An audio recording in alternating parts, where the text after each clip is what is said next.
Title of the sermon for today is What is that in your hand? Exodus chapter 4 verses 1 to 20. But I'm going to just read from Exodus chapter 4 verses 1 to 5. Moses answered, "What if they do not believe me or listen to me and say, 'The Lord did not appear to you'?" Then the Lord said to him, "What is that in your hand?" "A staff," he replied. The Lord said, "Throw it on the ground." Moses threw it on the ground, and it became a snake, and he ran from it. Then the Lord said to him, "Reach out your hand and take it by the tail." So Moses reached out and took hold of the snake, and it turned back into a staff in his hand. "This," said the Lord, "is so that they may believe that the Lord, the God of their fathers, the God of Abraham, the God of Isaac, and the God of Jacob, has appeared to you." Amen. Amen. And I start with the question today. What's on your mind these days? What are the things that you've been thinking about? I ask this question because current series that we're doing, that's what it's all about. In this series, what we're trying to do is that we want to think together. But I have to admit that there is a small fear on my part, especially I'm talking about things like the worldviews and, we talked about theism, all these kind of things. And there's a fear on my part because I'm thinking to myself, for our people, which is you, who are consumed with tough school schedules, exams, trying to make ends meet and provide for your children, thinking about spiking interest rate for mortgage. Why put this burden of trying to make you think about things that may not seem so relevant? But on the other hand, there's also this quiet, deep certainty which God continues to give me. And it's that despite all that, we must continue to think. And we must continue to think about such things and these things. Why? Because we are created to think. God created us to be thinking beings. And when He says, "I created you to be thinking beings," He didn't just mean what you're going to eat, what you're going to wear. So if I don't encourage us to think and continue to think, you'll end up still thinking anyway. And what you'll do is that you'll end up thinking about all these other things that are unhealthy to you. You're going to do it anyway. You're going to fill your minds with all these thoughts anyway. So it's important that I continue to exhort you and encourage you to think about bigger things and deeper things. Why? Because that's the only way you will find true happiness, true deep satisfaction. So, this series is meant for us to stop from our busy week, and through the questions which God asks, we want to think about who we are and how we are to live. We've been looking at the questions that God asks in the Bible. Where are you? He asked Adam. Where is your brother Abel? He asked Cain. What is your name? God asked Jacob. Today, God asks Moses, "What is that in your hand?" Now, to get to what this question meant for Moses and for us, we want to actually take an overview of the life of Moses. When you actually, unfold the life of Moses, his life can be divided into 3 different periods.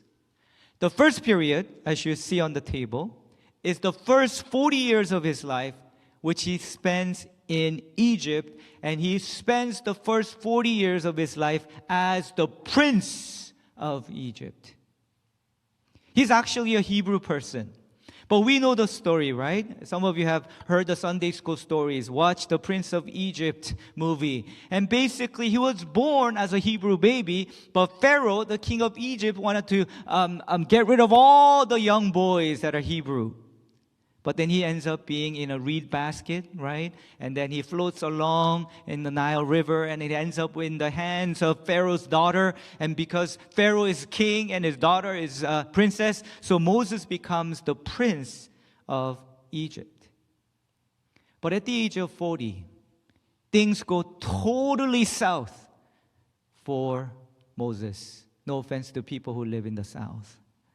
Exodus chapter 2, verse 11. One day, after Moses had grown up, he went out to where his own people were and watched them at their hard labor. He saw an Egyptian beating a Hebrew, one of his own people. Interesting, because he's actually the prince of Egypt, or a prince of Egypt. And yet, when he saw a Hebrew person suffering, Moses got angry. So what does he do?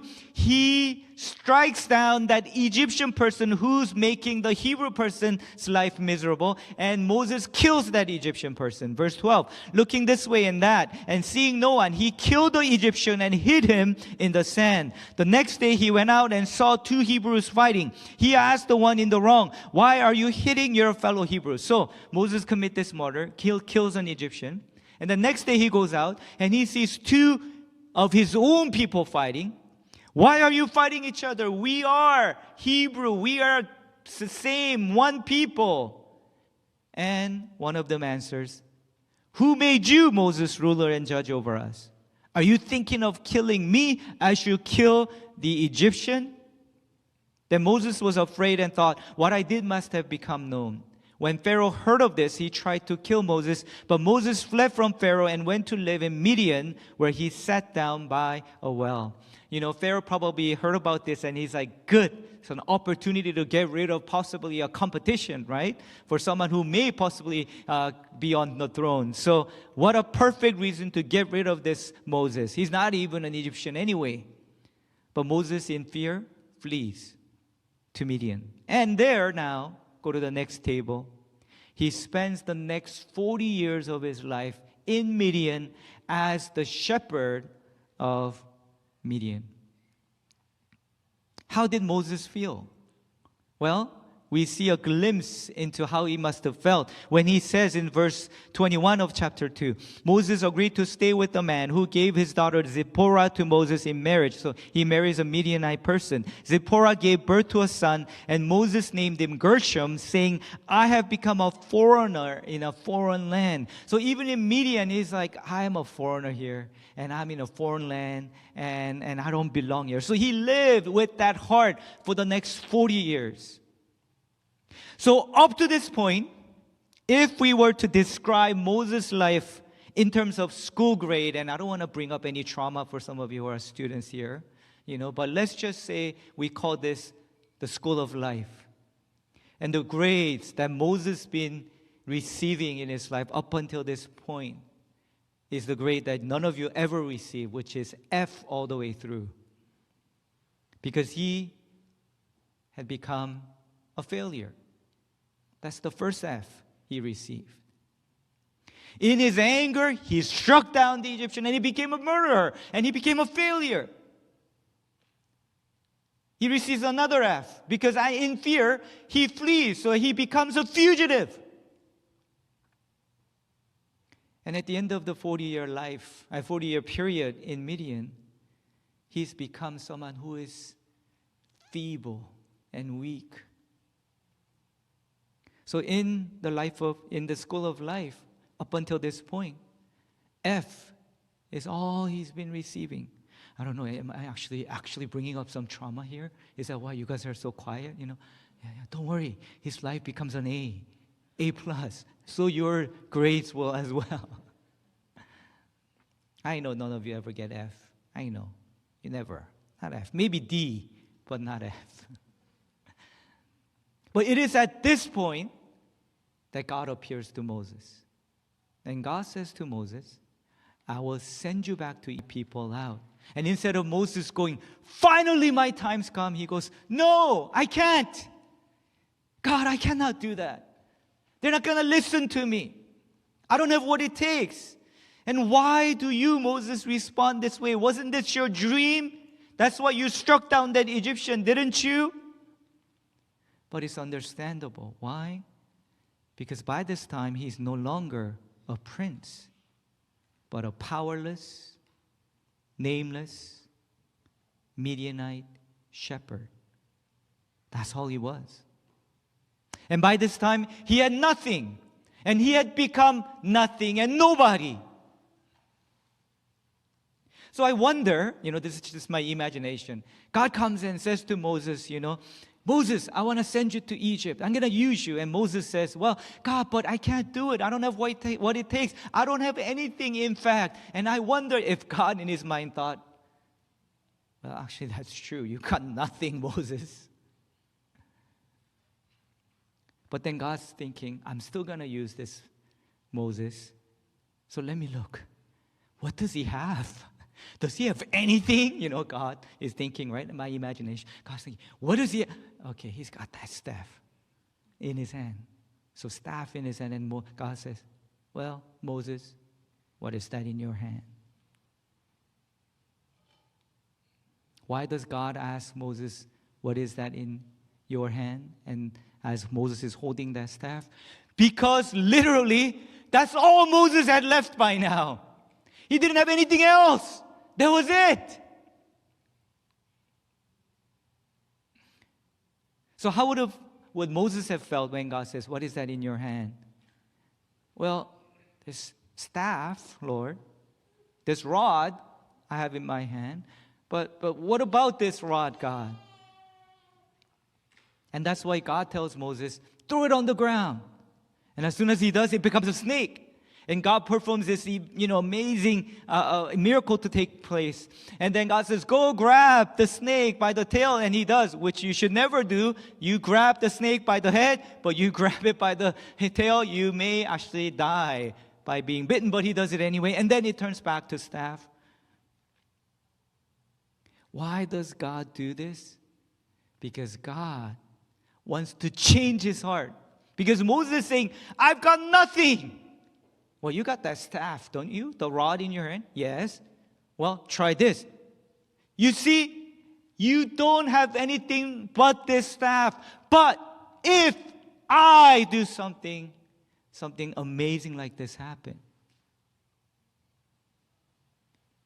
So Moses and his staff and his rod, chapter 4 of Exodus, verse 17, God says this about Moses' staff. Take this staff in your hand so you can perform the signs with it. And boy, does he perform signs with this staff. This was no extraordinary staff, just a staff in the hands of a shepherd, Midianite shepherd now. Nothing extraordinary, in fact, very ordinary. But at least for Moses, that's all he had.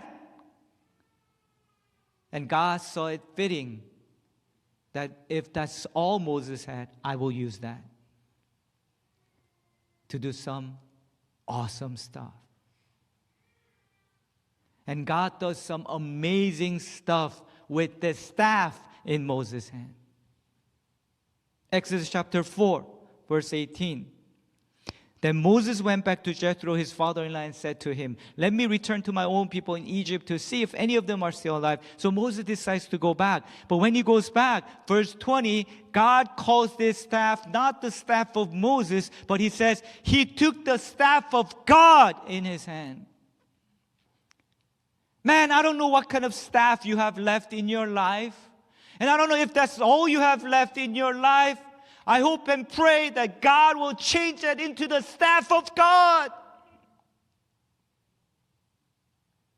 Because when he does, in your hand, it may be nothing, worthless stuff, but if God gets hold of it, it turns into the staff of God. And what does God do with it? He gets Moses to strike the Nile River, and it turns into blood. Chapter 7, verse 20. Moses strikes the water of the Nile, and all the water was changed into the blood. Why? So that God could scare Pharaoh into trembling. Chapter 14, Moses stretches out his hand. Why? Because they're standing before the Red Sea, and behind them is the army, Egyptian army, chasing after them. So God says to Moses, why are you crying out to me? Tell the Israelites to move on. Raise your staff, stretch out your hand, and hand over the sea to divide the water so that the Israelites can go through it. Then Moses, verse 21, stretched out his hand over the sea, and all that night the Lord drove the sea back with the strong east wind and turned it into the dry land. And God parts the Red Sea through the hand of Moses, and in his hand the staff that is in Moses' hand. They cross the Red Sea, and the Israelites run out of water to drink. And what does Moses do? God says to Moses, go out, take with you some of the elders of Israel. Take in your hand the staff with which you struck the Nile and go. Go and strike the rock, and water will come out. This repetition of the verb striking, did you see that? What did Moses do in Egypt with his own bare hand by striking what? He struck down an Egyptian person and killed him. But now, with the staff of God in his hand, he doesn't strike people down. He strikes down the rock, and from the rock, water flows, and he saves the people of God. The same hand that he used to kill an Egyptian, same hand is now used to strike the rock so that he can save people.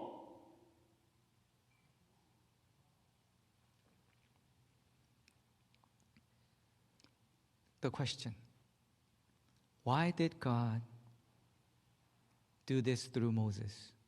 How was it that Moses was able to do all these things with his hand and the staff? First of all, of course, because God chose him and used him. But second of all, from the vantage point of Moses, what is it about Moses now that God's so fitting for him to use? Here's the answer. Now, Moses had nothing. And if he had something, this one staff is all he had. That's why God used him.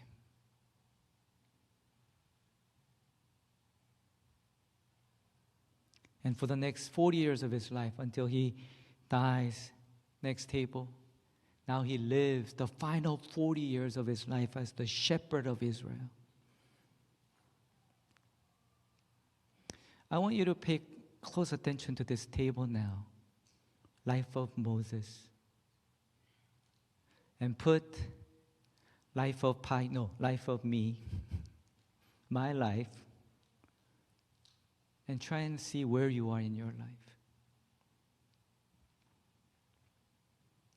Are you still in Egypt? Are you still a prince? Are you still thinking and acting like a prince?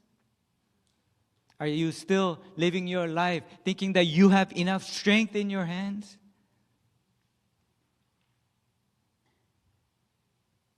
That you have a degree, you have a successful career, you have money, I have these experiences in church, in life, in career, in my career.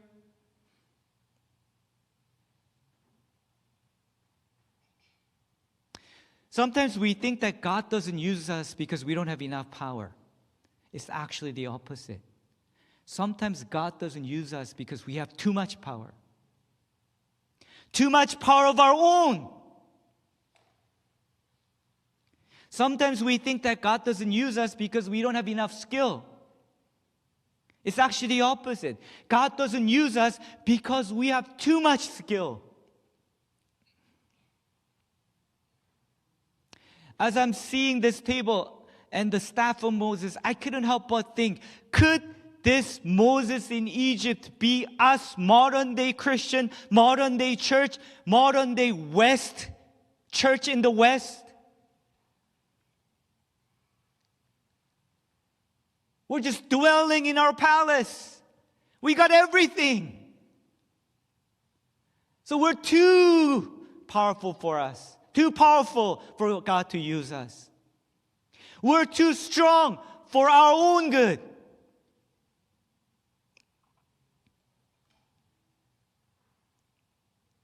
Why is God not using me?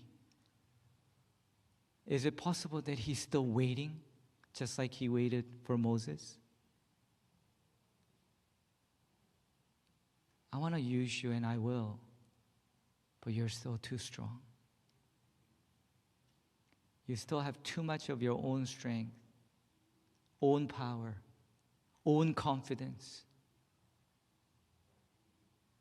And your hand is still too strong, full of your own power. You still think that you could swim your way through the Red Sea. You still think that you have the drill to drill that rock down and drill that rock open and make the water flow. Isn't this our Christian church in the West today? Could this be your faith journey, my faith journey? I don't need God to divide the Red Sea. I'll get my boat and I'll cross that Red Sea.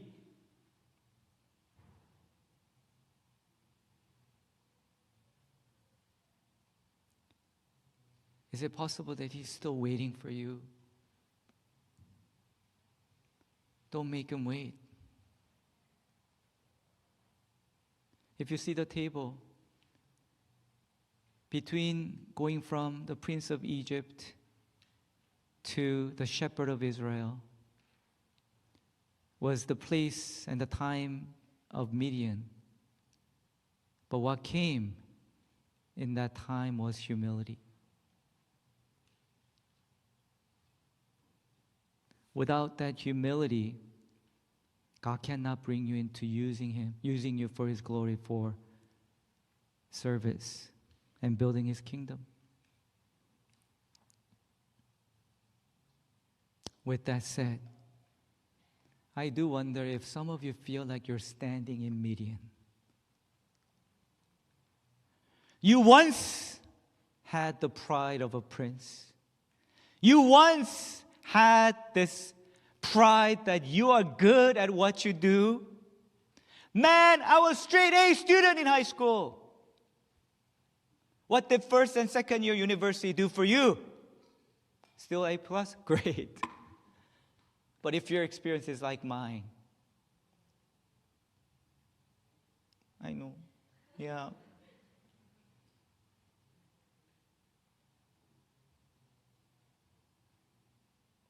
But know this, now is the time.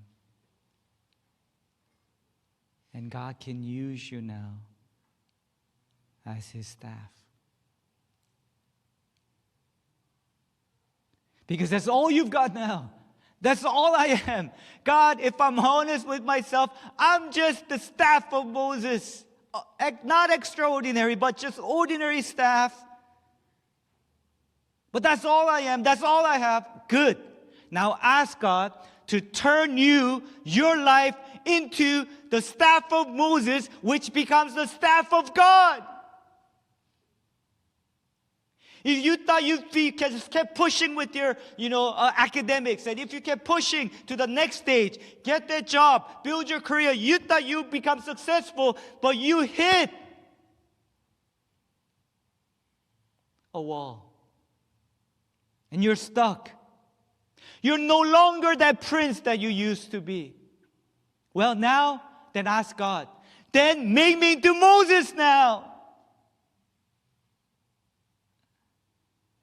That's all I am. This staff of a shepherd in Midian is just a branch. That's all it is. Dry. And that I feel like that's what I've become. Useless. Worthless. Then ask God now, could you turn this staff of mine, whatever it is, my school now, my academics, my career, my ministry, which has become nothing but this ordinary staff of Moses, can you turn it into your staff now? And let me do well for you.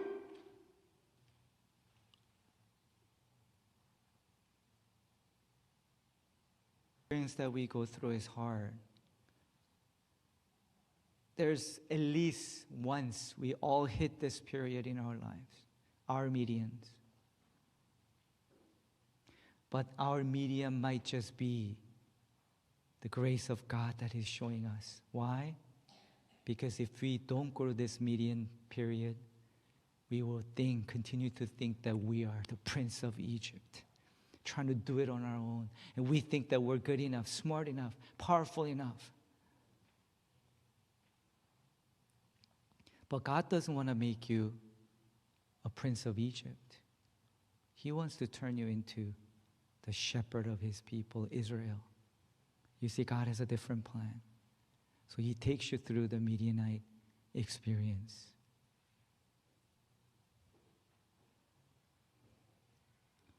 But in His perfect time, as God waited out for Moses, and just like the staff in Moses' hand, God took Moses.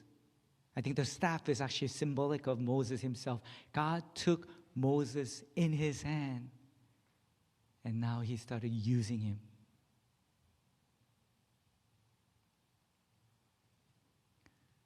I don't know if you have your own story of Moses' staff, but I have my own story of Moses' staff. If I look at my time as a pastor, it clearly divides into two different periods. The first period was like, I guess I can describe it this way. I knew I was called to do it, but somehow just ministry was hard. It wouldn't flow smoothly. And then I went through that transition, and after that, something happened that my ministry became, not that I'm become good at it, it's more that I felt like God is actually working with me here, that feeling. And what was it that made the difference? In the first season, I had the staff of Moses in my hand, and I was like, yeah, people of God, let's build God's church. Let's do it together. But behind my back, I had my other hand. And behind my back, I was holding on to other things. What were they? Other options. And in my other hand, behind my back, was my PhD degree I was working on. If all fails in ministry, I can become a theologian and seminary professor. Behind my hand, I was holding on to my law school degree. If ministry fails, I can go and at least make some money with it. But in time, well, first of all, I didn't finish my PhD, so that went out the window. My law degree, which was beautiful and shiny in my frame, year after I graduated, but after 3 years, 4 years, 5 years, 7 years, and 10 years of doing nothing with it, it just became a paper. And one day I felt like, so now what do I have left? And I honestly had to tell God, all I have left is pastoral ministry now. That's it. I don't have anything else now. That's it.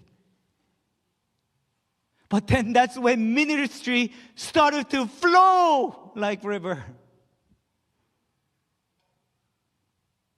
I realized sometimes we have too many things, too many options, too many abilities. God couldn't use me not because I had little. I had too many things, too many options.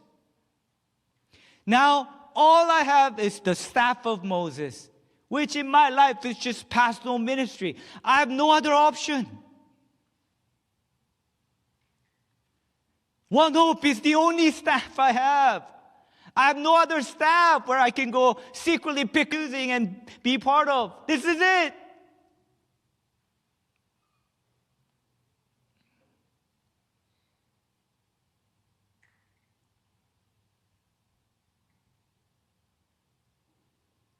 But that's when it started to happen. That's when it started to, when I started to make a little bit of impact here and there, even though it's not much.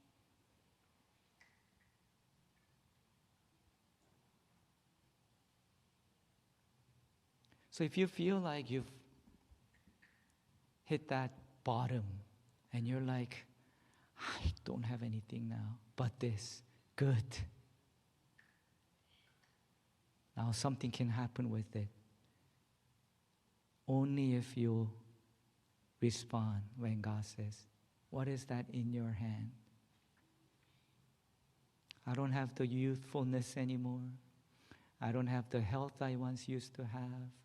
I don't have the degrees that I used to have. I don't have the straight A career or academics I used to have, but that's all I've got now. And now God says, okay, let's do something with it. So I don't want this to be a message where you're like, oh man, pastor's telling me I'm a prince and I need to snap out of it. But may this be an encouragement to you.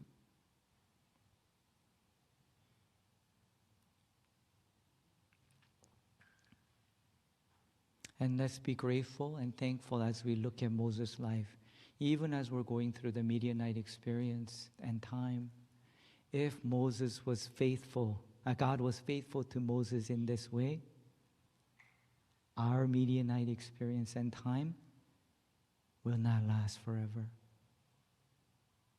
God has chosen you, and He will come back to raise you up, to send you back to your Egypt, to do some mighty stuff. Only if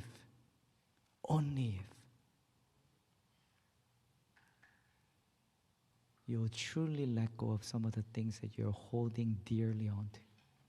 Because your hands are too full, too many things.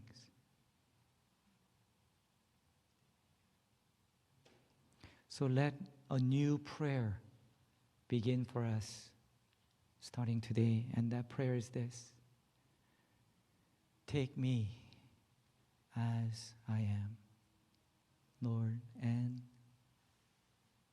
use me now, please. The staff, that's all it is, that's all I have, but God, use it for your glory. My schooling, I thought I did well so that I got into this school, that school, and now I can't do it, but that's all I have. Would you use my degree? Take me as I am. So let us see Moses and be encouraged. And remember that his timetable is not our timetable. He may just make us wait it out a little bit in our median, but it's so that we will be ready for Him to use us. And know that He has not given up on you just because your grades went down. He has not given up on you just because your dream that you had when you were in high school didn't come through. Just because you're struggling financially right now and your career is not turning out so well, that He has not given up on you. Let's take that as our median time, so that we could walk into the shepherd of Israel life that God has planned for you and me. If Moses had our song that we sing, I wonder if these are some of the lyrics that he would have repeated in his life in that moment. If he could show us the lyrics to this song. I count on one thing: the same God that never fails will not fail me now. You won't fail me now. In the waiting, the same God who's never late is working all things out, even in my Midian time. I'm a Midianite in my wilderness, but God is working things out. You're all working things out. So, go to the next slide. I'll continue to lift you up, bless your name, and what I'll do next, I'll praise you and glorify you in my wilderness.